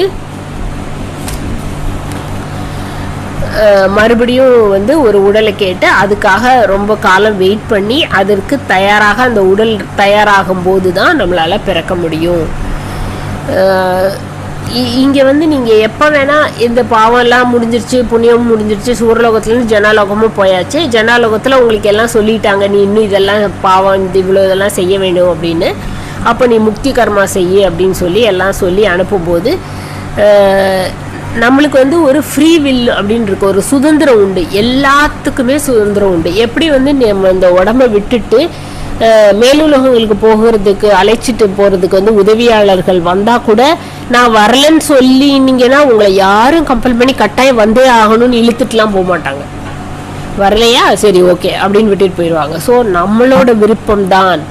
நாம் வந்து இதை புரியாமல் இன்னும் வந்து நான் இந்த நிலையில தான் இருப்பேன் அப்படின்னா அது உன்னோட விருப்பம், உன்னோட ஃப்ரீ வில்னு சொல்லி விட்டுட்டு போயிடுவாங்க. எப்போ உங்கள் மனசு அளவில் நீங்கள் அதுக்கு தயாராகிறீங்களோ, மனதளவில் நீங்கள் எப்போ வந்து ரெடியாகி அந்த புரிதலுக்கு வந்து சரி நான் வரேன்னு நீங்கள் வில்லிங்காக நீங்கள் சம்மதிக்காமல் எதுவுமே நடக்காது.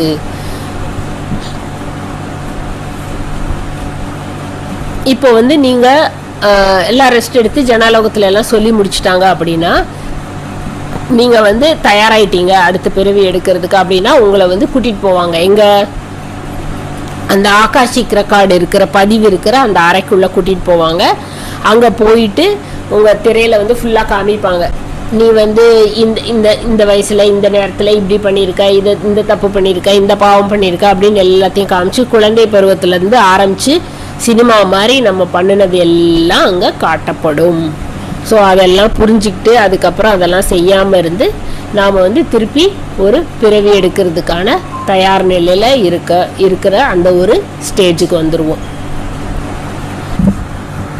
மாஸ்டர்ஸ், இது வந்து இறப்புக்கு முன்பே இறக்க வேண்டும்ங்கிறதுல வந்து இப்போ ஒரு பாதி தான் வந்திருக்கோம்.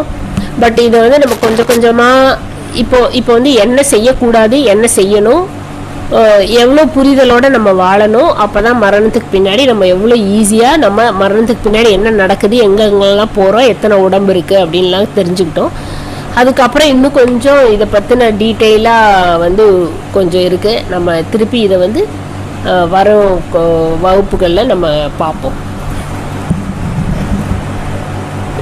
இப்போ உங்களுக்கு யாருக்காவது ஏதாவது சந்தேகம் இருந்தால் கேட்கலாம். உங்களுக்கு கையை உயர்த்தினால் நான் அட்மிட் கொடுக்கிறேன். மேடம் உங்களுடைய சந்தேகங்களை கேளுங்கள், உங்கள் கருத்துக்களையும் கூறுங்கள், உங்கள் அனுபவங்களையும் கூறுங்கள். வாருங்கள்.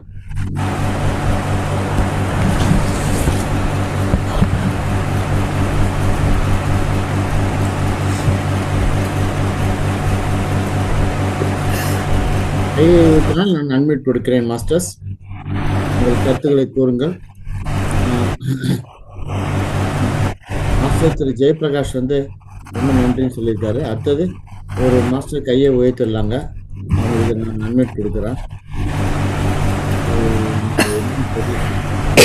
மாலை வணக்கம் சார். பேசுறேங்க. சொல்லுங்க மேடம், பேசுங்க. அந்த 16 கும்பிடுறேன்னு சொல்லி இறந்த பிறகு 16 நாள் கும்பிடுறேன் மேடம். சரியா கேட்கலையே மேடம், கிளியரா இல்ல உங்க வாய்ஸ். காரியம் இருக்கிறோம்ல, காரியம் அத பத்தி 16 நாள் கும்பிடுறதுன்னு சொல்லி எல்லாம் பண்றாங்களேங்க, அது என்ன? அது இதுல சொல்லல மேடம். இங்க வந்து 11 நாள் தான் சொல்லியிருக்காங்க. 11 நாளுங்களா? 11 days தான் சொல்லியிருக்காங்க. அதாவது என்னன்னா உங்களுக்கு 11 days நம்ம இந்த பாடியை விட்ட பிறகு அந்த சூட்சும உடலோட ஒரு 11 days இங்க இருக்கலாம். அது வரைக்கும் உங்களுக்கு டைம் இருக்கு. அது வரைக்கும் தான் உங்க வீட்லயும் உங்களை பத்தி நினைச்சுக்கிட்டு அதுக்குரிய வேலைகள்லாம் செய்வாங்க. அதுக்கப்புறம் அவங்கவுங்க அவங்க வேலையை பார்க்க போயிடுவாங்க. நீங்க உங்க வேலையை பார்க்க மேலுலகங்கள் போகணும். போகலைன்னா இங்கே இருக்க வேண்டியதுதான். இங்க வந்து அதான் பிரபஞ்ச விதி என்ன சொல்லுதுன்னா 11 days சொல்லுது. அப்ப இந்த திதி குடுக்கறதுன்ட்டு வருஷம் வருஷம் கொடுத்துட்டே இருக்கிறாங்களே மேடம், அது யூஸா தெரியல. இல்ல அத பத்தி இங்க எதுவுமே இல்ல மேடம். அத பத்தின விஷயங்களே இந்த புக்ல இல்ல. அதெல்லாம் நம்மளா உண்டு பண்ணிக்கிட்ட ஒரு சாங்கியம் தான். ஒரு வருஷம் அதுக்கு செலவு பண்ணிட்டு ஆமா ஆமா ஆமா நிறைய அதெல்லாம் அத பத்திரிச்சு என்ன சொல்றாருன்னா, நீங்க அழுகவே வேண்டாம், கொஞ்ச நேரம் அவரை பத்தி நினைச்சு அழுதுட்டு கொஞ்ச நேரம் விட்டுருங்க. அதுக்கப்புறம் அப்பதான் அவங்களுக்கு அந்த மனம் மாறி அவங்க பார்த்து பிதிர் தோசை இருக்குது, இதை செய்யணும், திதி கொடுக்கணும் முன்னோர்களுக்கு அப்படின்னு சொல்லி அதை வேற பிராக்டிஸ் பண்ணிட்டே இருக்காங்க மக்கள். ஆமா, அதெல்லாம் வந்து நம்ம வந்து இந்த உடலுக்காக செய்யற எல்லா வேலைகளும் மேடம். பித்ரு தோஷம் இருக்கு அப்படின்னா என்ன, உங்களுக்கு வர வேண்டிய விஷயங்கள் வராம இருக்கும், கஷ்டப்பட்டுட்டு இருப்போம் அப்படிங்கறதுனால அதை சொல்றாங்க. ஆனா நாம இந்த ஆன்மீக வழியில வந்துட்டீங்கன்னா எல்லா கஷ்டத்துக்கும் தீர்வு என்னது? தியானம் தான். நீங்க என்னதான் பித்ருதோஷம் போய் தோசை அதை நிவர்த்தி செஞ்சுட்டு வந்தாலும் நம்ம அதுல இருந்து வெளியில வர முடியுதா? வர முடியாது. தியானம் பண்ணி நம்ம ஞானம் பெற்று நாம நம்மளோட கர்மாவை தியானம் மூலமா கழிக்காத வரைக்கும் எதுவும் மாற போறது கிடையாது. மேபி அது கொஞ்சம் இன்டென்ஸ் குறையலாம், நம்ம மனசை கொஞ்சம் மாத்தும். அதாவது நாம வந்து ஒரு புரிதல் நிலைக்கு அங்க ஒரு எனர்ஜி இருக்கும் மேடம். எல்லா இடத்துலயும் ஒரு எனர்ஜி இருக்கு. இப்போ கோயில்களுக்கு போறோம், சர்ச்சுக்கு போறோம் அப்படின்னா அங்க வந்து நல்ல விஷயங்களே போதிச்சு சொல்லி சொல்லி சொல்லி சொல்லி அங்க ஒரு வைப்ரேஷன் இருக்கும். அது மாதிரி கோயில்கள் எப்படி நம்ம பிரமிட்ஸ் எல்லாம் வந்து ஒரு எனர்ஜி போர்ட்டல்னு சொல்றோம். காஸ்மிக் எனர்ஜி அந்த பிரமிடு கட்டின இடத்து வழியா நம்மளுக்கு வருது.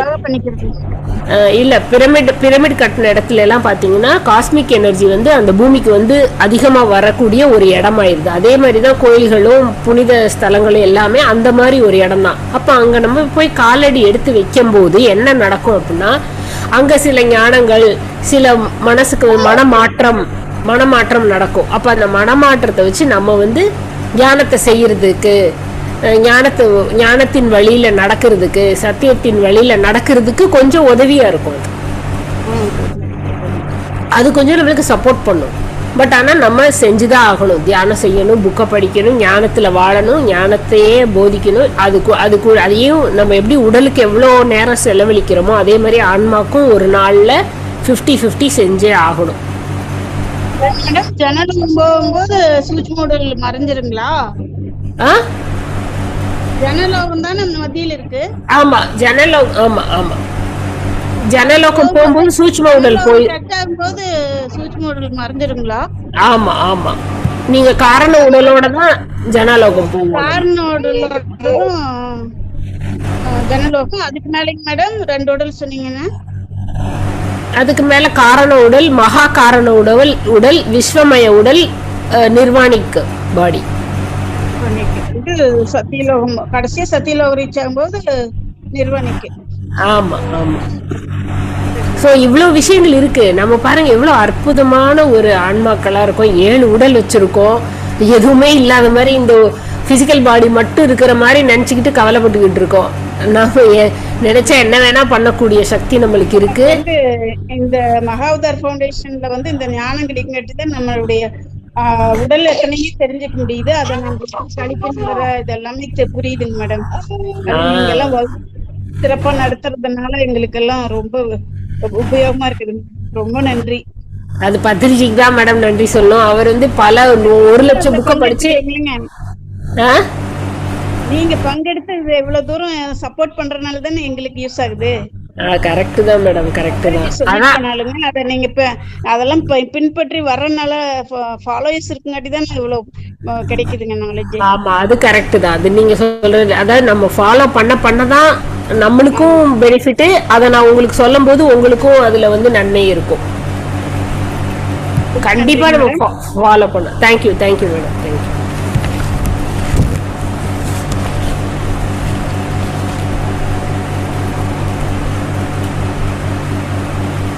வணக்கம் மேடம். வணக்கம் சார். சார் நீ உங்க மியூட்ல இருக்கு. மாஸ்டர் நடராஜன் பேசுறேன் மாஸ்டர், கேக்குதுங்களா? கேக்குது, சொல்லுங்க. நல்ல அருமையான ஒரு தகவல் மாஸ்டர். அதாவது நம்மளை விட்டு அந்த ஆன்மா பிரியும் போது 2 பேர் வந்து அழைச்சிட்டு போவாங்க அப்படின்றீங்க மேடம். இந்த பாவப்பட்ட அவங்களுக்கு எல்லாம் வந்து அங்க முன்னோர்கள் வருவாங்க. இந்த ஒரு ஆன்மீகத்துல ரொம்ப சிறப்பா வந்தவங்களுக்கு எல்லாம் வந்து மேலும் இதுல இருந்து ஒரு நல்ல இவங்க வந்து அழைச்சிட்டு சத்தியலோகமா அந்த இது லோகம் இட்டுன்னு போயிடுவாரு அப்படின்னு சொல்லியிருந்தீங்க மேடம். ரொம்ப சிறப்பு மாஸ்டர். அதுக்கு இப்போ வந்து இங்க நம்ம முன்னோர்கள் எடுத்துன்னு போயிட்டு பெரும்பாலும் இங்கே சுத்திட்டு இருக்கிறவங்க வந்து மறுபடியும் ஒரு பிறவி எடுக்கிறாங்களா மாஸ்டர்? ஆமா, எடுக்கணும். அவங்க அதாவது இங்கேயே சுத்திட்டு இருக்கவங்க வந்து எல்லாருமே ஒரு பிறவி எடுக்கணும். ஆனா என்ன பண்றாங்கன்னா, அவங்க இங்க இருந்து போறதுக்கு மனம் மாறுதல் ஆனா மட்டும்தான் திருப்பி உதவியாளர்கள் வருவாங்க. அவங்க மனசு மாறல, நான் இங்கே இருக்கேன்னு நினைச்சா பல 100 ஆண்டுகள் கூட இங்கே இருப்பாங்க. அவங்க அதுல நேரம் வேஸ்ட் அப்படின்றாரு பத்திரிச்சி. என்ன சொல்ற, இது கால விரயம், இது வந்து நீங்க நேரத்தை வீணாக்குறீங்க, அதுல ஒரு பிரயோஜனமும் இல்லை. நீங்க இந்த புரிதல் புரிஞ்சுக்கிட்டீங்கன்னா எல்லாரும் இந்த உடல் எடுத்த எல்லாரும் இறக்கதான் வேணும், இறந்த பிறகு திருப்பி பிறக்கதான் வேணும். நீங்க அந்த இறந்த பிறகு என்ன செய்யணுமோ அதை இப்ப தெரிஞ்சுக்கிட்டீங்கன்னா ஈஸியா செஞ்சு டக்குன்னு நேரத்தை வீணடிக்காம போயிடலாம். இல்லைன்னா அந்த 100 வருஷத்துல நீங்க ஒரு பிறவி எடுத்துட்டு வந்து திருப்பி அடுத்த பிறவிக்கு போயிடலாம்ல, வேஸ்ட் தானே டைம். ஆமா ஆமா ஆமா.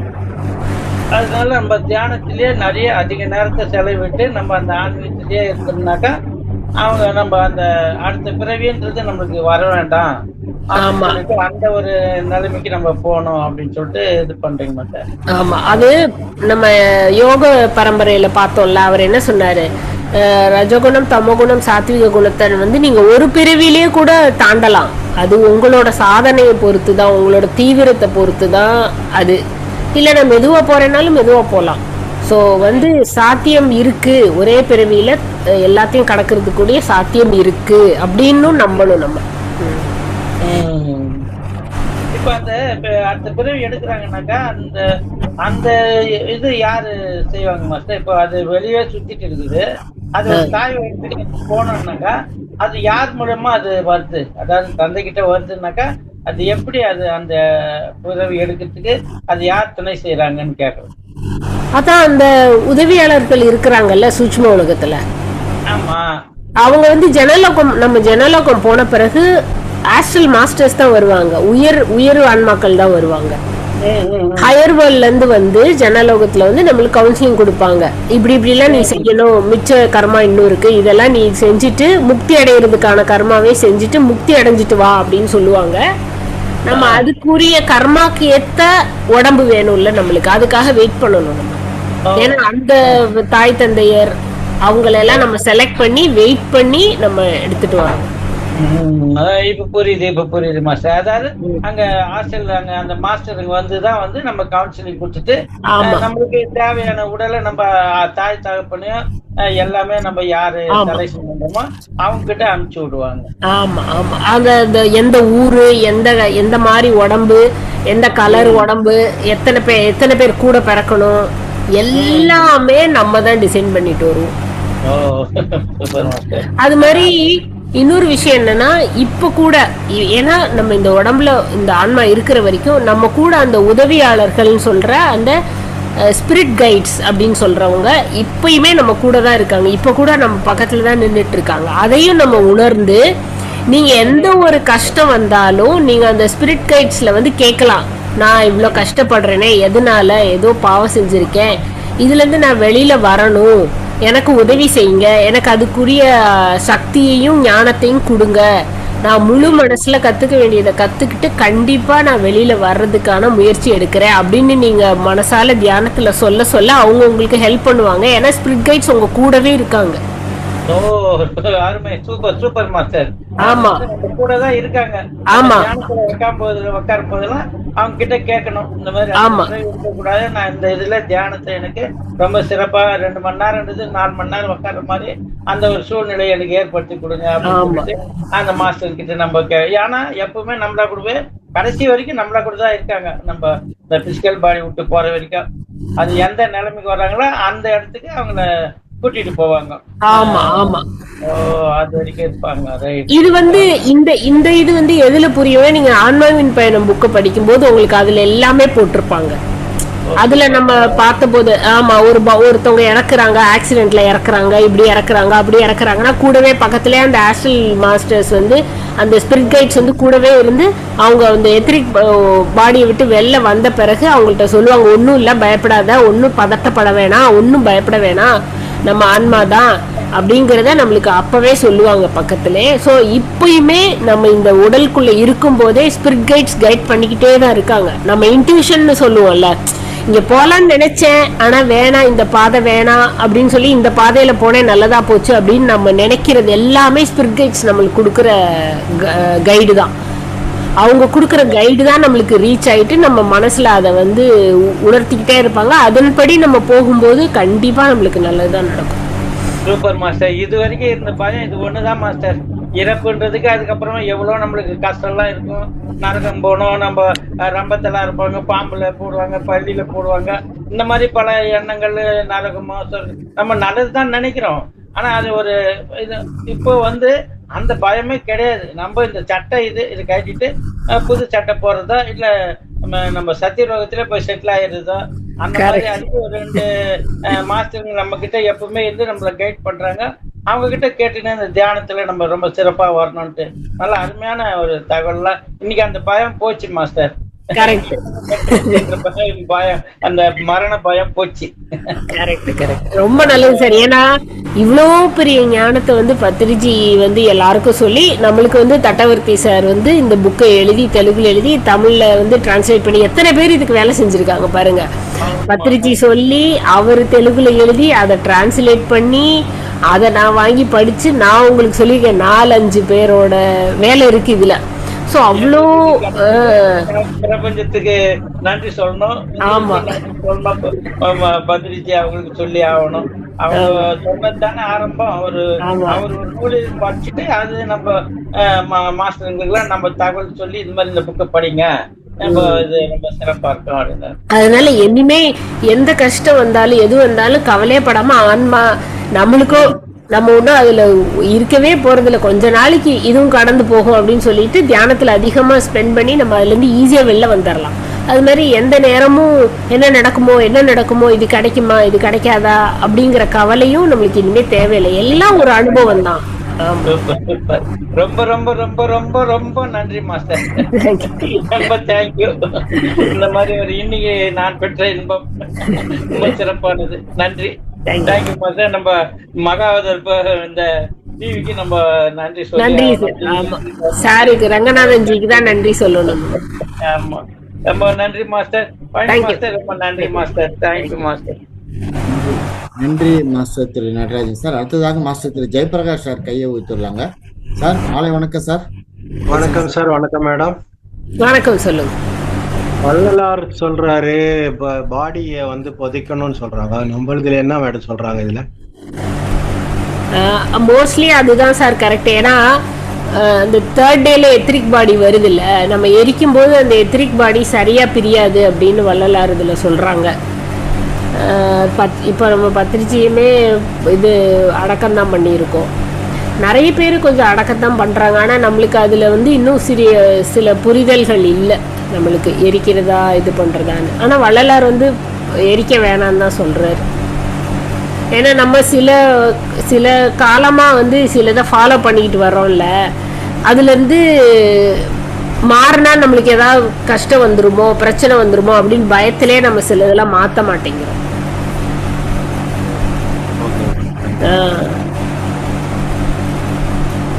ஆனா எனக்கு தெரிஞ்சு சில பேர் பண்றாங்க அப்படி. என்னோட ரிலேட்டிவ்லேயே ஒரு சிலவங்கள அப்படி பண்ணியிருக்காங்க. யூஸ்வலா எரிக்கிற சடங்குல இருக்கிற கம்யூனிட்டிலே சிலவங்களோட விருப்பத்துக்கு ஏற்ற மாதிரி என்னை புதைச்சி இந்த இடத்துல வைங்க அப்படின்னு சொல்றவங்களும் இருக்காங்க. அதையும் பண்ணதான் செய்யறாங்க. இதுல வந்து அதை பத்தின விவரம்லாம் இதுல இல்லை, இந்த புக்ல அதை பத்தினது இல்லை. அது நம்ம வேற எதுலயாவது தெரிஞ்சுக்கணும் இன்னும் கொஞ்சம். நன்றி மேடம். நான் இப்போ தியான பயிற்சிக்கு போகலாம் மேடம். Okay sir. மாஸ்டர்ஸ், ஒன்றாக அமர்ந்து தியானம் செய்வோம். தியானத்தில் ஆனாபானசதி நுட்பத்தை பயன்படுத்துகிறோம்.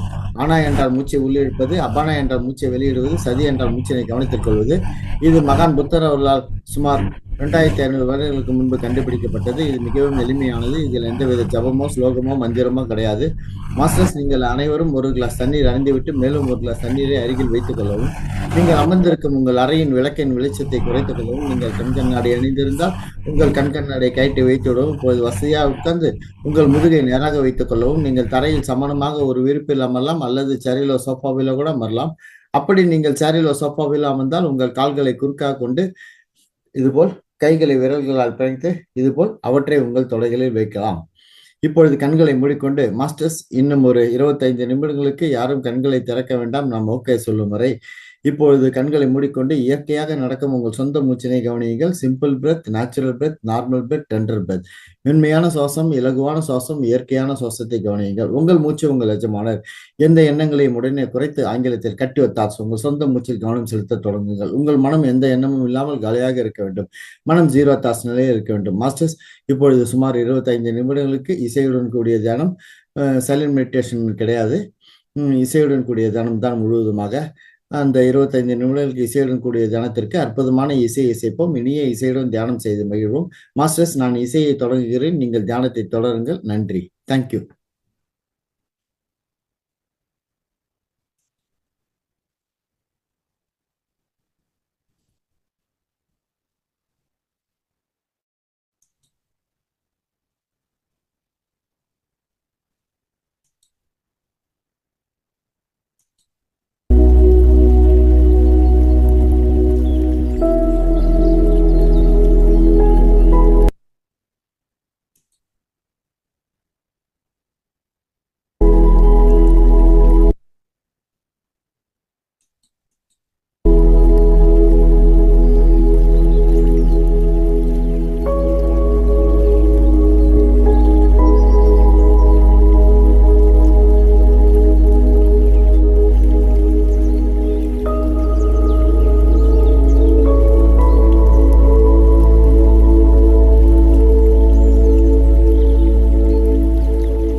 மாஸ்டர்ஸ் கடைசி 1 நிமிடம்.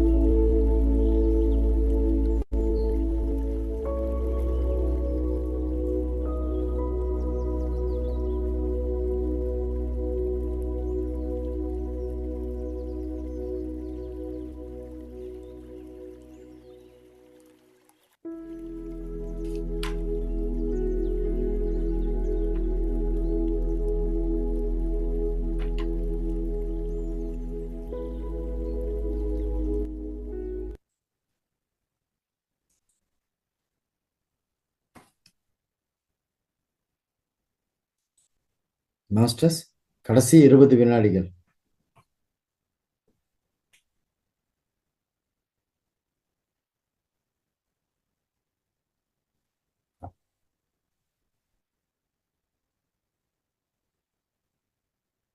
ஐந்து, 4, 3, 2, 1. மாஸ்டர்ஸ் இப்பொழுது உங்கள் இரு கைகளின் விரல்களையும் உங்கள் கண்களின் மேல் மெதுவாக வைக்கவும். அந்த சக்தியினை 5 வினாடிகள் உணரவும். 5, 4, 3, 2, 1. மாஸ்டர்ஸ் இப்பொழுது உங்கள் இரு கைகளின் விரல்களையும் உங்கள் கண்களின் மேலிருந்து மெதுவாக விலகவும். மாஸ்டர்ஸ் இப்பொழுது உங்கள் இரு கண்களையும் மெதுவாக வளர்ந்த முகத்துடன் திறக்கவும். நன்றி மாஸ்டர்ஸ். நாம் இப்பொழுது ஒரு மிகச்சிறந்த தியானத்தை செய்து முடித்தோம். அனைவருக்கும் நன்றி.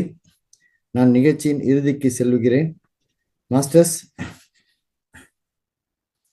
நமது குருஜி டாக்டர் ஸ்ரீ ரங்கநாதன் சார் அறிவுறுத்தல்படி மே 15, 16, 17 3 நாட்கள் பிரமிட் ஸ்பிரிச்சுவல் சொசைட்டி மூவ்மெண்ட் மற்றும் மகவதார் அறக்கட்டளை வழங்கும் திருவண்ணாமலை இசை தியான யக்னம் மற்றும் ஆரோக்கிய மேன்மை அடைய வழி நெறிமுறைகள் தொகுப்பு என்ற நிகழ்வு தொடங்க உள்ளது, நடக்க உள்ளது. மே 15ஆம் தேதி வெள்ளிக்கிழமை மாலை 5 மணிக்கு தொடக்க விழா மற்றும் நேரடி இசைதான நிகழ்ச்சி. மே 16, 17 2 நாட்களும் காலையில் நேரடி இசை தியானம் live music meditation Sri Pippalla Prasad Rao அவர்கள் அளிக்கும் நிகழ்ச்சி. காலை 8 மணி முதல் 9 மணி வரை மூத்த ஆசான்களின் செய்திகள் நூல் வெளியீட்டு மற்றும் சிறப்பு விருந்தினரை கௌரவித்தல். காலை 9 மணி முதல் 10 மணி வரை காலை உணவு. காலை 10 மணி முதல் மதியம் 1 மணி வரை மூத்த குருமார்களிலிருந்து ஆன்மீக ஞான செய்திகள். மதியம் 1 மணி முதல் 2 மணி வரை அன்னப்பிரசாதம். மதியம் 2 மணி முதல் 3 மணி வரை மகவதார் அறக்கட்டளை சேர்ந்த 6 குருமார்கள் தங்களின் முழுமையான ஆரோக்கிய அனுபவங்களை பகிர்ந்து கொள்கிறார்கள். மாலை 3 மணி முதல் 6 மணி வரை முழுமையான சுகாதார சிகிச்சைகள், ஆயுர்வேதம், சிவம்பு, முத்ரா சிகிச்சை, அக்கு பிரஷர், சொர யோகா, ஃபுட் ஹேபிட்ஸ், வண்ண சிகிச்சை, மர்ம சிகிச்சை, யோகா மற்றும் பிராணாயாமம், படிக சிகிச்சை, ஹோமியோபதி, குவாண்டம் ஹீலிங் என்று சொல்லப்படும் குவாண்டம் மருத்துவம், இயற்கை விவசாயம் மற்றும் அக்னிஹோத்ரா ஆகிய முக்கிய தலைப்புகளில் சிறப்பு விருந்தினர்கள், சிறப்பு பேச்சாளர்கள் பேச உள்ளார்கள். இரவு 6 மணி முதல் 8 மணி வரை நேரடி இசைதானம் 1 மணி நேரம் மற்றும் சாத்வீக இரவு உணவு. இரவு 8 மணி முதல் 9:30 மணி வரை பொழுதுபோக்கு மற்றும் கலாச்சார நிகழ்வுகள் 2 நாளும் நடைபெறும். கடைசியாக மே 17ஆம் தேதி இரவு 10 மணி முதல் அனைத்து பங்கேற்பாளருக்கும் கிரிவலய பிரதர்ஷனா மகவதார் அறக்கட்டளையால் ஏற்பாடு செய்யப்பட்டுள்ளது. அப்பொழுது இந்திரலிங்கம், அக்னிலிங்கம், யமலிங்கம், நிருதிலிங்கம், சூரியலிங்கம், வருணலிங்கம், வாயுலிங்கம், குபேரலிங்கம், ஈசான்யலிங்கம் ஆகிய லிங்கங்களில் அந்த கோயில்களில் சிறப்பு தியானம் மேற்கொள்ளப்பட உள்ளன. அனைத்து சிறப்பு பேச்சாளர்களும் அழைக்கப்பட்டுள்ளார்கள். இதில் அனைவரும் பங்கு பெற்று பயன்பெறுமாறு கேட்டுக்கொள்கிறேன். அனுமதி இலவசம். இடம் நடக்கக்கூடிய இடம் வன்னிய திருமண மகால் ஏசி எண் 62 திருவுடல் தெரு, திருவண்ணாமலை. அதாவது மேற்கு கோபுரம் பே கோபுரம் என்று சொல்கிறார்கள். அதற்கு பக்கத்திலேயே இந்த வன்னிய திருமண மகால் அமைந்துள்ளது. அடுத்தது இந்த நிகழ்ச்சியில் பங்கு பெறுவதற்கு அன்னதானத்துக்கு அனைவரும் அந்த QR கோடு வாட்ஸ்அப் குரூப்பில் அனுப்பியுள்ளார்கள். அதை பயன்படுத்தி 2 QR கோடு அனுப்பியுள்ளார்கள். 2 கோடுகளையும் பயன்படுத்தி அனைவரும் அன்னதானத்துக்கு மனமு உதவி புரிய வேண்டும் என்று தாழ்மையுடன் கேட்டுக்கொள்கிறேன். நமக்கு இந்த மகோதார் அறக்கட்டளை அவர்கள் 12 மாதம் 13 மாதங்களாக நிகழ்ச்சிகளை நமக்கு இலவசமாக அளித்து வருகிறார்கள். அதனால் அதில் மனதில் கொண்டு அவர்களுக்கு ஒரு நன்றி உணர்வு செலுத்துமாறு கிராட்டிடியூடாக நாம் அந்த அன்னப்பிரசாதத்துக்கு நாம் அளிக்க முன்வர வேண்டும், டொனேஷன்ஸ் அளிக்க முன்வர வேண்டும் என்று கேட்டுக்கொண்டு நான் நிகழ்ச்சியின் நிறைவுக்கு செல்கிறேன். மாஸ்டர்ஸ், இந்த ரெக்கார்டர் நிகழ்ச்சியை ஒவ்வொரு நாளும் மகோதார் டிவி அவர்கள் யூடியூபில் வெளியிடுகிறார்கள். அதை அனைவரும் சப்ஸ்கிரைப் செய்து, லைக் செய்து, ஷேர் செய்து, கமெண்ட் செய்யும்படி கேட்டுக்கொள்கிறேன். இது மிகப்பெரிய கர்மா. நீங்கள் பார்ப்பதில்லாமல் உங்கள் நண்பர்கள், உறவினர்கள், சுற்றத்தார் அனைவரையும் பார்க்க சொல்லி அவர்களையும் சப்ஸ்கிரைப் செய்ய சொல்லி, லைக் செய்து, ஷேர் செய்து, கமெண்ட் செய்யும்படி கேட்டுக்கொள்கிறேன். மாஸ்டர்ஸ், இந்த நிகழ்ச்சியை பற்றி ப்ராபகேட் பண்ணுங்கள். நிறைய பேர் பார்ட்டிசிபேட் பெற்று பங்கு பெற்று பயன்பெற வேண்டும். நாளை காலை நிகழ்ச்சிகள் பிரம்மமுத்தா தியான கூட்டம், பிரம்மமுத்தா மெடிடேஷன் காலை 4 மணி முதல் 5 மணி வரை.